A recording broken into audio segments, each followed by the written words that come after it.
Hello दोस्तों, मैं उपवन कुमार गड़ेकर और मैं लेकर आ चुका हूँ part 14 of chapter 3 CBSE for students की तरफ से क्लास 12 फिजिक्स। तो चलिए स्टार्ट करते हैं। पिछली वीडियो में हमने कॉम्बिनेशन ऑफ रजिस्टर्स देख लिया था, राइट। अब हम उसके कुछ क्वेश्चंस करेंगे, उसके बेसिस पे जो एग्जाम में ज़्यादातर पूछे जाते हैं वो देखें वाले हैं, ठीक है। तो स्टार्ट करते हैं विद द फर्स्ट क्वेश्चन, जो कि कह रहा है ये एक डायग्राम है। बेसिकली इसमें पूछ क्या रहा है, इसमें बोल रहा है कि ए और बी जो पॉइंट है उसके बीच में हमें इक्विवेलेंट रजिस्टर एक निकालना है, उसकी रेजिस्टेंस बताना है कितना हो। तो बेसिकली ऐसे क्वेश्चंस क्या करते हैं, इसमें हम एक एक करके सॉल्व करते जाते हैं एक एक पार्ट, ठीक है। तो स्टार्ट करते हैं हम। अगर मैं पॉइंट को नाम दे दूँ सी एंड डी, तो ये और इजी हो जाएगा। क्यों? क्योंकि अगर आप देखोगे ए सी जो डायग्राम है वो जस्ट इक्वल है सी और डी के और डी और बी के, राइट। क्योंकि ये तीनों सेम है, बिकॉज इनकी वैल्यू जो है वो भी सेम होगी। ये देखो यहाँ पे 2 ओम का रेजिस्टर है, यहाँ पे भी 2 ओम का है, सेम यही चीज़ यहाँ पे भी है, यहाँ पे भी है। इसका मतलब ये तीनों पार्ट जो है वो सेम है, राइट। तो अगर मैं एक पार्ट को भी सॉल्व कर लूँ तो ये दोनों अपने आप हो जाएंगे, वही सेम वैल्यू आ जाएगी, तो ईजी पड़ेगा मुझे। तो पहले मैं ए सी को सॉल्व कर लेता हूँ। तो इसके बेसिस पे मैं बोल सकता हूँ कि ये भी उनकी वैल्यू भी इतनी ही होगी जो ए सी की आई। तो चलिए स्टार्ट करते हैं ए सी को सॉल्व करना। तो ये 1 ओम है, यहाँ पे भी 1 ओम है, यहाँ पे 2 ओम है एंड यहाँ पे भी 2 ओम है, राइट। ये 1 1 and this is 2 and this is also 2। तो अब अगर देखोगे तो ये जो है ये दोनों रेजिस्टर, ये दोनों क्या है सीरीज़ में, और ये दोनों जो है वो पैरेलल में, राइट। ओ सॉरी, ये दोनों भी सीरीज़ में। तो इसका मतलब मैं कह सकता हूँ कि यहाँ पे सीरीज़ का फॉर्मूला लगा के मैं इनकी वैल्यू निकाल सकता हूँ। तो अगर मैं लगाता हूँ तो R is to R1 plus R2, यही है सीरीज़ का फॉर्मूला। तो यहाँ पे लगाऊंगा तो कितना आ जाएगा, ए और सी। तो अगर मैं यहाँ पे लगाऊंगा तो मेरे पास आएगा कुछ ऐसा डायग्राम बन के, राइट। यहाँ पे 1 + 1 कितना होता है 2, और 2 + 2 कितना होता है 4। तो अब मेरे पास ये नया डायग्राम आ गया। अब ये दोनों पैरेलल में, तो पैरेलल का फॉर्मूला लगा देता हूँ, 1/2 + 1/4 = 1/r डैश। क्योंकि मैं ए सी का निकाल रहा हूँ तो इसको आर डैश दे देता हूँ, ठीक है। ये भी आर डैश होगा, ये भी आर डैश होगा, क्योंकि ये तीनों सेम है इसीलिए। तो अगर एक निकाल दिया तो तीनों निकल जाएंगे। तो आर डैश की वैल्यू मेरे पास कितनी आएगी, आर डैश की अगर मैं इसको सॉल्व करूँ तो मेरे पास आ रही है 4/3, राइट। इसको सॉल्व करके आप देखोगे तो 4/3 आएगी। तो अब मेरे पास कुछ ऐसा डायग्राम आ गया, यहाँ पे ए है, यहाँ पे सी है, यहाँ पे डी है and here it is B. तो ये यहाँ पे जो रेजिस्टेंस लगे हुए हैं वो सारे सेम रेजिस्टेंस के हैं। ये भी 4/3 है, ये भी 4/3 है, ये भी 4/3 है, तीनों 4/3 है और तीनों सीरीज़ में है। इसका मतलब मैं सिंपल फॉर्मूला लगा सकता हूँ, 4/3 + 4/3 + 4/3 that is equals to 1/r, जो कि हमारा that is equals to r, जो कि सीरीज़ में है ना, इसीलिए हम डायरेक्ट प्लस कर रहे हैं। तो जो इक्विवेलेंट रेजिस्टर है वो निकल के आ जाएगा, जो कि है 12/3। अगर मैं इसको सॉल्व करता हूँ तो ये आएगा 4 ओम। तो मेरा आंसर आ गया 4 ओम्स, ठीक है। तो दिस इज सो ईजी। अगर आप इसको एक एक करके स्टेप बाय स्टेप करो तो आपके लिए बहुत ईजी होगा ऐसे क्वेश्चन करना। चलिए अब थोड़े डिफिकल्ट लेवल के क्वेश्चन देखते हैं, राइट। ये डिफिकल्ट तो नहीं बोल सकता, लेकिन फिर भी अगर आप इसको देखते ही डर जाते हो तो इसका मतलब आपके लिए डिफिकल्ट पड़ेगा, लेकिन ये इसमें कुछ है नहीं। अगर आप एक एक करके करोगे तो इट इज़ वेरी ईजी, ठीक है। तो सबसे पहले मैं इसके पॉइंट को नाम दे देता हूँ। तो ये हो गया सी, ये हो गया D and this is E F, right. हो गए सारे नाम। अब हम स्टार्ट करते हैं विथ द सिंपलेस्ट वन, जो कि है ए सी डी। अगर आप इसको देखोगे ए सी डी को, तो यहाँ डी ए और डी के बीच में एक रजिस्टर है, और यहाँ पे ए सी के बीच में एक रजिस्टर है, और यहाँ पे सी जो है सी और डी के बीच में एक रजिस्टर है, ठीक है। तो अब अगर मैं ए और डी के बीच में रेजिस्टेंस निकालूँ तो कितना आएगा, ये दोनों जो है वो सीरीज़ में आ जाएंगे। तो इसका मतलब 3 ओम और 3 ओम वाला सीरीज़ में है, तो ये दोनों मिलके बन जाएंगे 6 ओम, राइट। क्योंकि सीरीज़ वाला फॉर्मूला लगाऊंगा तो 6 ओम बनेगा। तो ये हो जाएगा कुछ ऐसा, यहाँ पे ये जो है वो 6 ओम का है, तो ये भी हो जाएगा 6 ओम, और ये पे यहाँ पे ए डी है, ठीक है। तो अब अगर मैं बना के देखूँ तो मेरे पास डायग्राम कुछ ऐसा बनेगा, डी और ये है 6 ओम, दिस इज़ 3 ओम, और यहाँ पे है 6 ओम, और ये जो है मैंने ई दे रखा है ये भी 3 ओम, और यहाँ पे मैंने इसका एफ नाम दे रखा है, और ये है 6 ओम, और ये लास्ट वाला है 3 ओम, और यहाँ पे मैंने इसका नाम दे रखा है 3 ओम, राइट। अच्छा, अब अगर आप स्टार्टिंग देखो तो यहाँ पे जो है मेरे पास आ रहा है 6/6, राइट।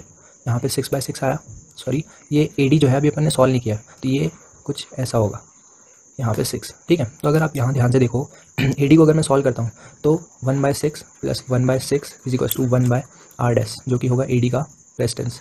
अगर वो निकालूँ तो वो आएगा 2/6 = 1/r dash, therefore r dash is 3। तो अगर मैं देखूँ यहाँ पे 3 आ रहा है, तो इसका मतलब मैं इसको गायब करके यहाँ हटा के केवल यहाँ 3 लिख सकता हूँ, ठीक है। तो 3 6 3। अगर आप इसको देखते हो केवल इस ट्राइंगल को, राइट, तो आपको क्या पता चलता है कि A E D is equals to A D C, क्योंकि यहाँ पे भी 3 ओम है, यहाँ पे भी 3 ओम है, यहाँ पे भी 3 है, यहाँ पे भी 3 है, लेकिन यहाँ पे 6 है, यहाँ पे भी 6 है। इसका मतलब ये ट्राइंगल इक्वल है। तो मैंने इसको तो पहले सॉल्व कर लिया था, इसको सॉल्व करने पे मेरे पास आ रहा था 3 ओम, तो इसको भी सॉल्व करने पे मेरे पास 3 ओम ही आएगा, जाहिर सी बात है। तो मैं जब इसको सॉल्व बिना किए मैं कह सकता हूँ कि ए डी ई को सॉल्व करने पे मेरे पास एक रजिस्टर आ रहा है जिसका जो रेजिस्टेंस है वो 3 ओम है। तो मैं डायरेक्ट लिख देता हूँ ए ई इज इक्वल्स टू 3 ओम। अगर मैं ऐसा लिख देता हूँ तो इसका मतलब कि यहाँ पे 3 ओम है। तो अब मेरा डायग्राम कैसा बन गया, कुछ ऐसा बन गया। यहाँ एक रजिस्टर लगा है जिसका 6 ओम है और यहाँ पे 3 ओम का है, यहाँ पे 3 ओम का है एंड यहाँ पे भी 3 ओम का है, राइट। और ये है एफ और ये है बी जो कि मुझे निकालना है। तो अब देखो, अब यहाँ पे अगर मैं इस ट्राइंगल को देखूँ, AEF ट्राइंगल को देखूँ और मैं ACD ट्राइंगल को देखूँ तो वो दोनों सेम है। इसका मतलब इसका भी जो इक्विवेलेंट रेजिस्टेंस आएगा वो भी 3 आएगा। इसका मतलब अब मैं कह सकता हूँ कि A एंड F के बीच में जो रेजिस्टेंस आएगा इक्विवेलेंट रेजिस्टेंस वो होगा 3। तो अब मेरे पास डायग्राम कैसा बनेगा, अब मेरे पास कुछ ऐसा बनेगा, राइट। यस तो बेसिकली मैंने क्या किया, बिना सॉल्व किए, बस एक को सॉल्व किया और बिना सॉल्व किए मैंने उसको रिलेशन मतलब देखा कि रिलेट हो रहा है कि नहीं, और रिलेट हो गया तो सिंपली मुझे बता देना है कि इक्वल है इसलिए मैं सॉल्व नहीं कर रहा हूँ, ठीक है। तो एग्जाम में आपका ऐसे टाइम बचेगा एंड आप बड़े से बड़े क्वेश्चन जल्दी से जल्दी सॉल्व कर पाओगे। तो आपको देखना है रिलेशन बन रहा है तो बढ़िया है, अगर नहीं बन रहा है तो सॉल्व करते रहना है, बिकॉज इट इज़ ईजी, आप एक एक करके इसको सॉल्व कर सकते हो। तो ठीक है, अब हम इसको सॉल्व कर सकते हैं बिकॉज ये बहुत ईजी हो गया है। अब ए बी, अब पूछा गया है, मेन क्वेश्चन क्या था हमारा, ए और बी के बीच में हमें इक्विवेलेंट रेजिस्टेंस निकालना है, राइट। तो अब ये कुछ ऐसा है, सिंपल डायग्राम अगर मैं आपको बना के दिखाऊँ, यहाँ बीच में पॉइंट एफ है लेकिन उसको इग्नोर कर देते हैं बिकॉज हमें अब ए बी आराम से हम निकाल सकते हैं। तो यहाँ पे है 3, यहाँ पे है 3, यहाँ पे है 3, तो ये दोनों सीरीज़ में तो ये हो जाएगा 6, राइट। ये दोनों हट जाएगा और एक रजिस्टर निकल जाएगा, यहाँ लग जाएगा 6 ओम। अब ये जो 6 ओम है और ये 3 ओम है दोनों पैरेलल है, इसका मतलब अब मैं फार्मूला लगा सकता हूँ पैरेलल का, क्योंकि 1/6 + 1/3 इज इक्वल्स टू 1/r, जो कि हमारा इक्विवेलेंट रजिस्टर है जो हमें निकालना है क्वेश्चन में जो बताया है। तो अगर मैं इसको सॉल्व करता हूँ तो मेरे पास 1/6 + 1/3 इज इक्वल्स टू 1/r को अगर मैं सॉल्व करूँगा तो मेरे पास जो r की वैल्यू है वो आएगी 2, राइट। तो मेरा आंसर आ गया 2। तो आई होप आपको समझ में आ गया होगा कि हमने कैसे इस क्वेश्चन को अप्रोच किया और कैसे हम एक एक करके बिना टाइम को वेस्ट किए हुए हम थोड़ा कॉमन सेंस लगा के इस क्वेश्चन को कर सकते हैं ईजिली, ठीक है। तो चलिए स्टार्ट करते हैं नेक्स्ट क्वेश्चन जो कि कुछ नया है। अगर आपने पिछला चैप्टर अच्छे से देखा होगा मेरा तो आपको पता होगा what is Wheatstone bridge, right. Wheatstone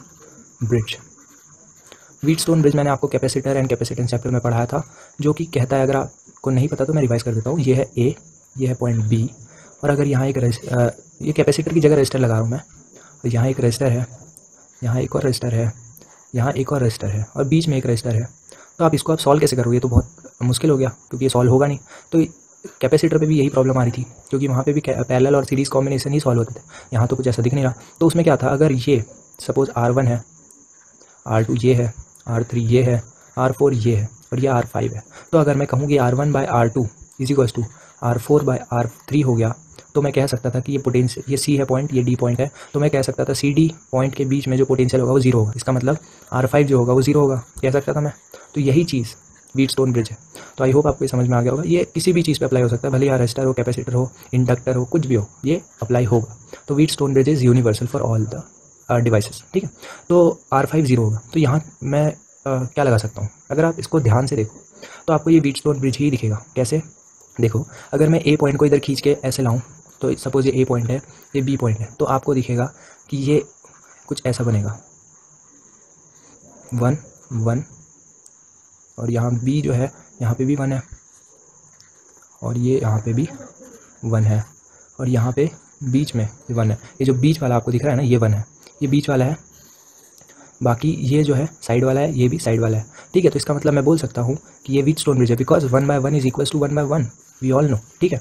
तो इससे मैं कह सकता हूँ कि ये जो है इसमें पोटेंशियल 0 है, इसका मतलब ये 0 हो जाएगा, इसको नेगलेक्ट कर सकता हूँ। तो अब मेरे पास कुछ डायग्राम कुछ इस तरह का बन गया जो कि बहुत ईजी है सॉल्व करना, ये ऐसा, राइट। ये 1 1 1 1, अब ये सीरीज़ में तो ये हो जाएगा कुछ ऐसा, ये हो जाएगा ऐसा, जो कि ये 2 हो जाएगा, ये 2 हो जाएगा, क्योंकि 1 + 1 2 होता है, ठीक है। अब ये दोनों पैरेलल है, इसका मतलब 1/2 + 1/2 इज इक्वल्स टू 1/r, जो कि मुझे निकालना है। तो यहाँ से r कितना आ जाएगा, 1 नहीं 1 ओम, याद रखिए आपको ऐसा यूनिट भी मेंशन करनी होती है, ठीक है।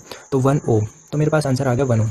तो आई होप आपको समझ में आया होगा कि हम कैसे क्वेश्चन को अप्रोच करते हैं। जरूरी नहीं हमें हमेशा सिंपलेस्ट फॉर्म लेना है, कभी कभी डायरेक्ट भी पूछ लेता है व्हीटस्टोन ब्रिज टाइप के। तो आपको हर एक फिगर को तोड़ मरोड़ के देखना है कि वो सबसे ईजी कैसे हमें दिखाई दे रहा है, ताकि हम उसको सॉल्व कर पाएँ, ठीक है। तो चलिए स्टार्ट करते हैं नेक्स्ट क्वेश्चन से।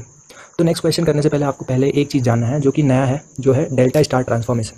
देखो, कुछ क्वेश्चंस ऐसे होते हैं जो सॉल्व नहीं हो पाते, तो उसके लिए हमें ट्रांसफॉर्म करना पड़ता है उस डायग्राम को, ठीक है। तो वो ट्रांसफॉर्मेशन करने का उसमें से एक तरीका ये है कि सपोज अगर आपके पास ऐसा कुछ स्ट्रक्चर है, ट्राइंगुलर स्ट्रक्चर, उसको आपको चेंज करना है तो आप इस फॉर्म में उसको चेंज कर सकते हो, पर कंडीशन क्या है, रजिस्टर चेंज हो जाएंगे, ठीक है। रजिस्टर अगर R1 था, अगर आपको चेंज करना है तो ये ऐसा अगर आपको बनाना है इसको, तो आपको जो R1 है उसको ये रखना पड़ेगा, R2 ये रखना पड़ेगा, R3 ये रखना। कैसे? देखो, इसको याद करने का तरीका आपको बताता हूँ। ये डायग्राम है, ये ट्राइंगल था पहले, ठीक है। अब इसको मैंने ऐसे चेंज कर दिया, ये पॉइंट O है, ये पॉइंट O है, ठीक है। तो अब देखो, ये अगर मैं रजिस्टर लूँ तो ये रजिस्टर कैसे, इसका रजिस्टर कैसे मैंने निकाला, ये है R1 इंटू R2, जो मतलब ये वाला रजिस्टर यहाँ पे जो लगा है वो सबसे पास में जो उसके जो चिपके हुए रजिस्टर है उनका मल्टीपल अपॉन जितने भी रजिस्टर है ट्राइंगल में उनका एडिशन अपॉन वाला, ठीक है। तो ये बेसिकली याद करने का आपका तरीका है, ठीक है। ये इजीली आपको याद हो जाएगा अगर आप इसके रिलेटेड 2-3 आप क्वेश्चन करके देखोगे। तो चलिए इसे एक रिलेटेड क्वेश्चन करके देखते हैं, सिंपल सा।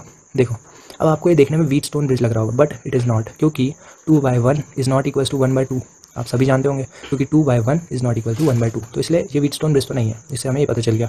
तो ये है क्या? ये ट्रांसफॉर्मेशन वाला क्वेश्चन है। कैसे? क्योंकि देखो, ये वाला अगर मैंने इसको कुछ ऐसा बना दिया, ऐसा बना दिया, और यहाँ पे एक रजिस्टर लगा दिया, यहाँ पे एक रजिस्टर लगा दिया, यहाँ पे एक रजिस्टर लगा दिया, तो ये कैसा बन जाएगा?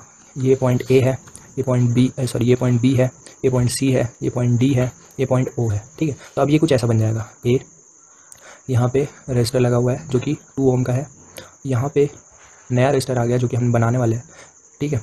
अब वो ओम कितना है वो अभी हम कैलकुलेट करेंगे। ये पॉइंट O हो गया, एंड यहाँ पे एक रजिस्टर जा रहा है जो कि पॉइंट B हो गया, राइट। अब यहाँ पे एक रजिस्टर आ रहा है जो कि हमें पता नहीं कैलकुलेट करना है, and this is point C, और यहाँ पे एक रजिस्टर है जिसका वैल्यू है 1 ओम, ठीक है। तो ये चीज़ है। अब ये जो ट्राइंगल बना है, ये जो स्टार बना है, ये ट्राइंगल की वजह से उसका हम कैलकुलेट करते हैं। सपोज़ ये R1 है, तो ये R1 होगा। R1 की वैल्यू कितनी होगी? अभी मैंने बताया आपको, R1 की वैल्यू होगी 2 × 1, क्योंकि इसके आसपास के रजिस्टर है 2 और 1, तो 2 × 1 और तीनों का प्लस 2 + 2 + 2 + 2 + 1, इसका मतलब 5। तो मैं बोल सकता हूँ कि 2 × 1 2/5, राइट। और ये OB का सपोज R2, तो ये R2 रजिस्टर कितना होगा? इसके आसपास का मल्टीपल, मतलब 2 × 1 मतलब 2/टोटल 5। और ये जो इधर R3 है, R3 कितना होगा? 2 × 2, आसपास वाले 2 × 2, ठीक है। तो ये होगा 2 × 2 मतलब 4, ठीक है। तो 4/5, तो ये हो गया तीनों, ठीक है। अब मेरे पास तीनों की वैल्यू आ गई। अब मेरे पास सिंपल एक सर्किट बन गया जो कि मैं सॉल्व कर पाऊंगा। अब कैसे इसको सॉल्व करूंगा वो तो बहुत ईजी है, चलिए देखते हैं। O है, ये B है, राइट। तो B का तो कुछ करना नहीं है अभी, ये 2/5 का 2/5 ही रहेगा। इसको सॉल्व कर सकता हूँ मैं क्योंकि ये सीरीज़ में है, राइट, और ये भी सीरीज़ में है। अगर आप ध्यान से देखो तो ये दोनों सीरीज़ में है, तो इसका मतलब अब मैं इसको सॉल्व कर सकता हूँ कैसे? यहाँ पे एक रजिस्टर लगा दूंगा, यहाँ पे एक रजिस्टर लगा दूंगा। पहले यहाँ 2 थे, क्योंकि मैंने इसको सॉल्व करा सीरीज़ को, तो मेरे पास एक रजिस्टर आएगा जो कि है 2 + 2/5।